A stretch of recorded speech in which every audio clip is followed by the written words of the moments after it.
Olá! Hoje a gente vai mergulhar na história de uma única figura. Uma pessoa cujas regras de vida, bem simples, acabaram tendo um impacto assim, gigantesco na história do Ocidente. Pensa só, o Império Romano desmoronou, e aí veio um período de puro caos, de declínio total. A pergunta que fica é: o que ou quem segurou as pontas e manteve a civilização de pé no meio disso tudo, na chamada Idade das Trevas?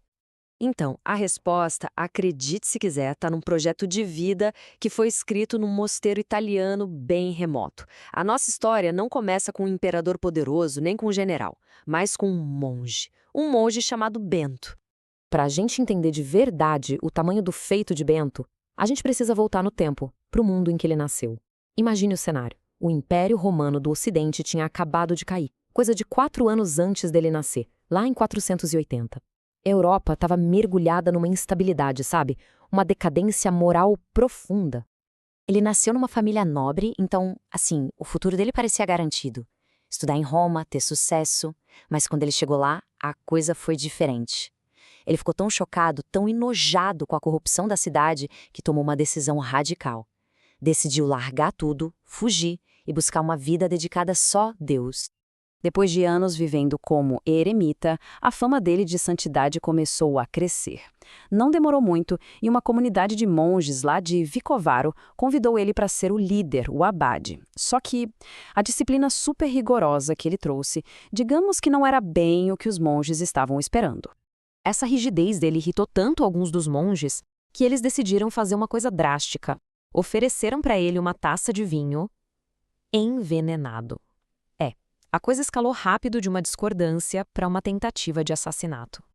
E o que aconteceu? Bom, segundo quem escreveu a biografia dele, o Papa Gregório Magno, na hora que Bento foi abençoar o vinho fazendo o sinal da cruz, a taça simplesmente se quebrou em pedaços.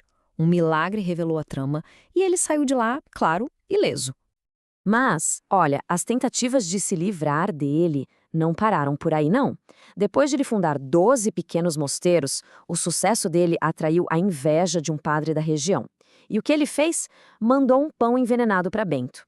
Mas, de novo, Bento percebeu o perigo e a história conta que ele tinha um corvo que ele alimentava todo dia e ordenou para o corvo levar aquele pão para bem longe, para um lugar onde ninguém pudesse achar. Depois de passar por tudo isso, Bento decidiu que era hora de um novo começo. E foi por volta do ano 529 que ele se mudou para Monte Cassino. E foi lá que ele escreveria sua obra-prima. Um guia para a vida no mosteiro que ia, literalmente, mudar o mundo.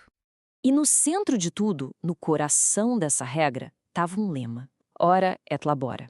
Reze e trabalho. Um conceito que hoje parece simples, mas na época foi revolucionário. Ele criou uma harmonia, uma integração perfeita entre a vida espiritual e o trabalho do dia a dia. Essa regra organizava o dia do monge de um jeito super equilibrado. Tinha a hora da oração em comunidade, o ofício divino, tinha o tempo para a leitura espiritual, a lectio divina, e tinha a hora do trabalho manual, o labora. A ideia era garantir que nenhuma parte da vida, nem a espiritual, nem a física, tomasse conta de tudo. Era tudo uma questão de equilíbrio. E isso é bem diferente de outras tradições monásticas da época, sabe? Muitas delas pregavam um ascetismo extremo, umas coisas bem radicais. Já a regra de Bento era o oposto. Era puro bom senso, moderação, compaixão. E isso fez com que ela fosse sustentável, que as pessoas conseguissem seguir e por isso ela se espalhou tanto. E essa estabilidade toda, essa estrutura que a regra de Bento criou, acabou tendo uma consequência que talvez nem ele mesmo esperava, mas que foi assim monumental para o Ocidente. Os monges não salvaram só a fé, eles salvaram o conhecimento. Os mosteiros beneditinos viraram verdadeiras ilhas de saber no meio de uma era super turbulenta. Lá nos seus scriptoria, os monges passavam horas copiando à mão, com cuidado absurdo, textos antigos, obras de Cícero, de Virgílio, salvando tudo do esquecimento. Sem eles, boa parte da cultura clássica teria se perdido para sempre. Mas não foi só um trabalho intelectual, não. Lembra do labora, o trabalho? Pois é, o compromisso dos beneditinos com o trabalho manual literalmente reconstruiu a Europa do zero. Eles foram pioneiros em agricultura, desmataram florestas, drenaram pântanos. Eles pegavam terras que não valiam nada e transformavam em fazendas super férteis. Com isso, eles criaram centros de comércio, de artesanato, comunidades estáveis que, com o tempo, cresceram e viraram cidades. Eles foram a espinha dorsal da Europa medieval. E para a gente ter uma noção do tamanho dessa influência, olha só esses números. De mais de 15 séculos, hein? A Ordem de São Bento deu ao mundo 23 papas, mais ou menos 5.000 bispos e quase 3.000 santos canonizados. É uma coisa impressionante. E o mais incrível é que, mesmo depois de 1.500 anos, o legado de São Bento continua vivo, sabe? É algo que a gente pode ver. Ele é o patrono da Europa e existem símbolos ligados a ele que são usados por milhões de pessoas até hoje. E um dos símbolos mais famosos é a medalha de São Bento. Muita gente usa como um sacramental que, se acredita, proteger contra o mal. O curioso é que essa medalha é cheia de letrinhas misteriosas, que por séculos ninguém sabia o que significavam. Foi um verdadeiro quebra-cabeça, até que um manuscrito lá do século XV finalmente revelou o segredo. E aqui está a parte legal, a decodificação da medalha. Cada conjunto de letras é uma sigla para uma oração em latim.